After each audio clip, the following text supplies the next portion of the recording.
और जिस तरीके से लोग देखने जा रहे हैं ऑटो एक्सपो में इन गाड़ियों को, लिटरली दिल जीत रहे हैं। और मुझे लगता है कि इलेक्ट्रिक मोबिलिटी की तरफ जो साल 2025 है एक मजबूत कदम बना है। और जब देश की सबसे बड़ी कार निर्माता कंपनी इलेक्ट्रिक पर कुछ ऐसा स्टेटमेंट देगी, कुछ ऐसा काम शुरू करेगी, तो लोगों का भरोसा जमना लाजमी है। तो इतनी सारी गाड़ियां जब मार्केट में रहेंगी तो आई एम श्योर हर एक सेगमेंट के कस्टमर के पास एक इलेक्ट्रिक गाड़ी की चॉइस है। दुनिया की जो बेस्ट गाड़ियां हैं, फीचर, टेक्नोलॉजी, ये एक अफोर्डेबल पॉइंट में आ जाएंगी। मेरे लिए ऑटो एक्सपो काफ़ी एक्साइटिंग था बिकॉज काफ़ी ज़्यादा न्यू लॉन्चेस हुए थे। मेरे लिए सबसे बिगेस्ट अट्रैक्शन थी एमजी की साइडस्टर। ईवीज के साइड पे ज़्यादा फोकस्ड है और शायद यही फ्यूचर है हमारा और होना भी चाहिए। साल 2030 में देश में जितनी गाड़ियां बिकेगी उसमें से 30% संख्या इलेक्ट्रिक गाड़ियों की होने वाली है। और इस बात का जिक्र सरकार बहुत टाइम से कर रही है और कंपनियों ने अब ठान लिया है कि ऐसा कुछ करके दिखाना है। और यहाँ पर जो ग्लोबल एक्सपो 2025 आयोजित हुआ है उसमें इस बात को प्रमाणित भी कर दिया गया है, क्योंकि ज़्यादातर कंपनियों ने अपने इलेक्ट्रिक पेशकश को बहुत पुख्ता तौर पर दिखाया है। तो देश की जो 5 बड़ी कार निर्माता कंपनियां हैं उन्होंने क्या किया है, क्या दिखाया है यहाँ पर, उसके बारे में जिक्र करेंगे। और किस तरीके से ये इकोसिस्टम बहुत बड़ा हो जाएगा और लोग इसके बारे में क्या सोचते हैं, इस पर एक चर्चा करने जा रहे हैं और बताने जा रहे हैं कि आने वाला वक्त इलेक्ट्रिक के लिए क्यों खास होने वाला है। और जब अगली बार आप कोई गाड़ी प्लान करेंगे तो इलेक्ट्रिक की तरफ मुड़कर आपको क्यों देखना चाहिए, क्यों सोचना चाहिए, इस बात का भी जवाब देंगे। तो चलिए शुरू करते हैं और आपको सब कुछ बताते हैं जो कुछ नजर आया है और जो कुछ जो है पुख्ता तौर पर प्रमाणित हुआ है ग्लोबल एक्सपो 2025 से। ग्लोबल एक्सपो 2025 में जो सबसे ज्यादा नजर आया जिन चीजों पर फोकस, वो था इलेक्ट्रिक। तो जिस हॉल में आप चले जाएंगे, चाहे वो कॉमर्शियल व्हीकल हो या फिर पैसेंजर व्हीकल हो, सबने इलेक्ट्रिक को पुख्ता तौर पर दिखाया है। और यहाँ पर मारुति सुजुकी ने बहुत बड़ा काम किया है। देश की सबसे बड़ी कार निर्माता कंपनी मारुति सुजुकी ने एंट्री मार दी है इलेक्ट्रिक सेगमेंट में और ई विटारा को बहुत अच्छे से शोकेस किया है। बहुत जल्द इसका वीडियो चैनल पर आएगा भी, हम ड्राइव करके बताएंगे, क्योंकि जो 500 प्लस किलोमीटर की रेंज बता रही है कंपनी, वो मायने नहीं रखती। मायने ये रखती है कि भैया जो चार्जिंग इंफ्रा होने वाला है अब बहुत दुरुस्त हो जाएगा, क्योंकि कंपनी कह रही है कि हर 5 किलोमीटर पर एक चार्जर होगा और कंपनी फास्ट चार्जिंग इंफ्रा के साथ में आ रही है। और जब देश की सबसे बड़ी कार निर्माता कंपनी इलेक्ट्रिक पर कुछ ऐसा स्टेटमेंट देगी, कुछ ऐसा काम शुरू करेगी, तो लोगों का भरोसा जमना लाजमी है। और जो कंपनियां इलेक्ट्रिक में उतरी थी पर उतना सक्सेस नहीं हुई थी, मुझे लगता है विटारा कितना बिकेगी ये नहीं पता, लेकिन मारुति के चार्जिंग इंफ्रा के भरोसे बहुत सारे लोगों की नैया पार हो जाएगी। अब बात करते हैं देश की दूसरी सबसे बड़ी कार निर्माता company Hyundai motor India private limited की। आपको बता दूं, क्रेटा इलेक्ट्रिक में आ गई, यानी कि दूसरी बड़ी कार निर्माता कंपनी ने अपनी इलेक्ट्रिक गाड़ी क्रेटा को एक अच्छी कीमत पर 17,99,000 रुपये से 2 बैटरी पैक के साथ में लॉन्च किया है, जहां पर आपको 473 किलोमीटर जो इनका बड़ा वाला 51.4 के WH बैटरी पैक वाला है वो देता है रेंज, और जो दूसरा बैटरी पैक 42 वाला है उसे 390 किलोमीटर की रेंज मिल जाती है। लेकिन इससे ज़्यादा इंपॉर्टेंट क्या है, इससे ज़्यादा इंपॉर्टेंट ये है कि कंपनी ने जो चार्जिंग इंफ्रा का पूरा तामझाम दिखाया है, उससे पता चलता है कि आने वाले वक्त में इलेक्ट्रिक का जो पूरा इंफ्रा होगा, जो चार्जिंग हब होगा, वो किस तरीके से होने वाला है। लोग सिर्फ अपने घर के चार्जर पर भरोसा नहीं करेंगे, बल्कि बाहर के चार्जर पर भी भरोसा करके अपनी गाड़ी को लेकर निकल सकते हैं। और इस साल 2030 में क्यों 30% इलेक्ट्रिक कारें हो जाएगी, इसका अंदाजा आपको लग गया होगा। और जिस तरीके से लोग देखने जा रहे हैं ऑटो एक्सपो में इन गाड़ियों को, लिटरली दिल जीत रहे हैं। और मुझे लगता है कि इलेक्ट्रिक मोबिलिटी की तरफ जो साल 2025 है एक मजबूत कदम बना है और एक मजबूत स्टेटमेंट दे रहा है। अब बात करते हैं देश की सबसे बड़ी तीसरी कार निर्माता कंपनी महिंद्रा की। और आपको बता दूं, इन्होंने ऑटो एक्सपो में बवाल मचाया हुआ है अपनी 2 गाड़ियों से, वो है BE6 और XEV9E।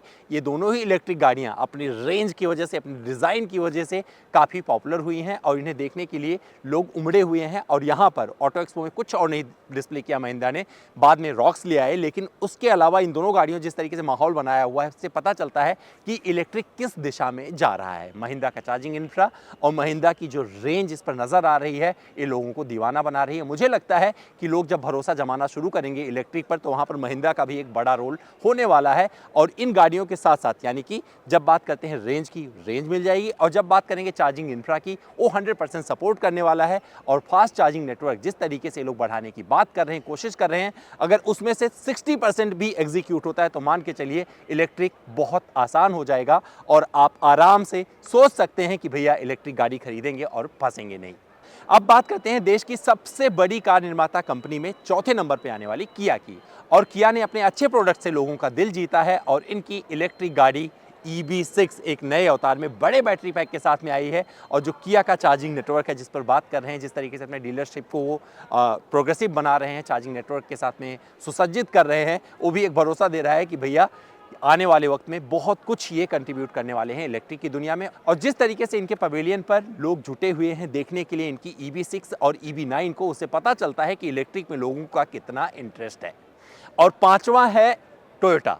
टोयोटा ने अपनी सारी टेक्नोलॉजी, मतलब कितना कुछ टोयोटा के पास है, सब कुछ प्रदर्शित किया है ऑटो एक्सपो 2025 में, ग्लोबल एक्सपो 2025 कहें ज़्यादा सही रहेगा। और यहाँ पर साथ में एक चीज़ और नज़र आई है, ई विटारा लॉन्च हो गई, लेकिन ई विटारा का जो वर्जन लॉन्च करेगी टोयोटा, उसके कॉन्सेप्ट को इन्होंने प्रदर्शित किया है। लोग उसे बहुत पसंद कर रहे हैं और डिज़ाइन के आधार पर अगर देखेंगे तो वो गाड़ी बड़ी अच्छी लग रही है। 500 किलोमीटर से ज़्यादा की रेंज देगी, वो भी 2 बैटरी पैक के साथ में आएगी। और साथ में इनका जो हाइड्रोजन फ्यूल है उसका भी कॉन्सेप्ट दिखाया है, हाइब्रिड का कॉन्सेप्ट दिखाया है। तो कुल मिलाकर जो टोयोटा का पंडाल है वहाँ पर नया प्रोडक्ट तो देखने को नहीं मिलेगा, लेकिन जो भविष्य होने वाला है जिस तरीके का, वो 100% आपको नजर आएगा। और एक चीज ये दिखाता है कि आने वाले टाइम में किस तरीके का कंट्रीब्यूशन होने वाला है टोयोटा का जब बात करेंगे इलेक्ट्रिक मोबिलिटी की। तो थी वो नामी कंपनियां जिन्हें 1, 2, 3, 4, 5 में आप गिन लेते हैं। अब बात करते हैं उनकी जो बहुत बड़ा योगदान देने जा रही है भारत में इलेक्ट्रिक मोबिलिटी में। तो विनफास्ट वियतनाम से चली आई है, यहाँ पर अपने 2 प्रोडक्ट BF6 और BS7 को दिखाया है, जो कि सबसे पहले यहाँ पर लॉन्च की जाएगी। अच्छी रेंज मिलेगी, हालांकि रेंज वगैरह का जिक्र उन्होंने नहीं किया है, लेकिन जब विनफास्ट आएगी जो कि इलेक्ट्रिक गाड़ियाँ ही बनाती है, तो इससे आप अंदाज़ा लगाएंगे कि वो आने के पहले चार्जिंग नेटवर्क की ज़रूर बात करेंगे, कोशिश करेंगे उसे स्थापित करने की। और साथ में बात करेंगे BYD की। तो BYD की तरफ से C-Line 7 यहाँ पर लॉन्च की गई है, हालांकि कीमत इसकी सामने आई है तो मैं अनवील ही बोलूँगा, पर बहुत जल्द इस गाड़ी को हम चलाएंगे, बताएंगे किस तरीके की रेंज वगैरह ये देगी। रेंज 500+ किलोमीटर की रेंज इससे भी मिलने वाली है और एक प्रीमियम गाड़ी होगी। कीमत मुझे लगता है 40+ ही होने वाली है, इससे नीचे कीमत नहीं रहेगी। लेकिन BYD का जो नेटवर्क है, जिस तरीके के प्रोडक्ट हैं, जिस तरीके का उनका टेक्नोलॉजी है ब्लेड बैटरी वाला, उस पर लोगों को बहुत भरोसा है। और BYD चार्जिंग की भी बात करती है, जो BYD के प्रमुख हैं उन्होंने क्या कहा उसे भी सुन लीजिए। तो सर, साल 2030 तक 30% हो जाएंगे, आपको भरोसा हो रहा है?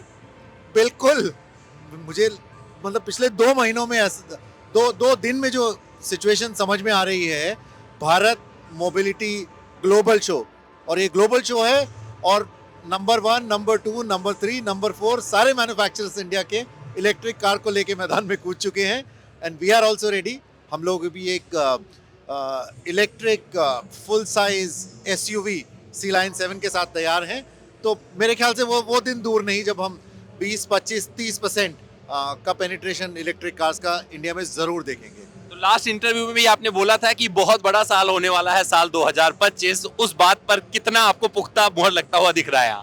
देखिए, हमने जो पिछली बार जो बात करी थी उसमें ये था कि जब तक बड़े प्लेयर इंडिया में, जो बड़े प्लेयर्स जो ऑपरेट कर रहे हैं, number 1 player Maruti for example, अब वो रेडी है एक इलेक्ट्रिक कार की तरफ, नंबर 2 प्लेयर एक बेहतरीन इलेक्ट्रिक कार की तरफ रेडी हैं, और हम लोग भी तैयार हैं।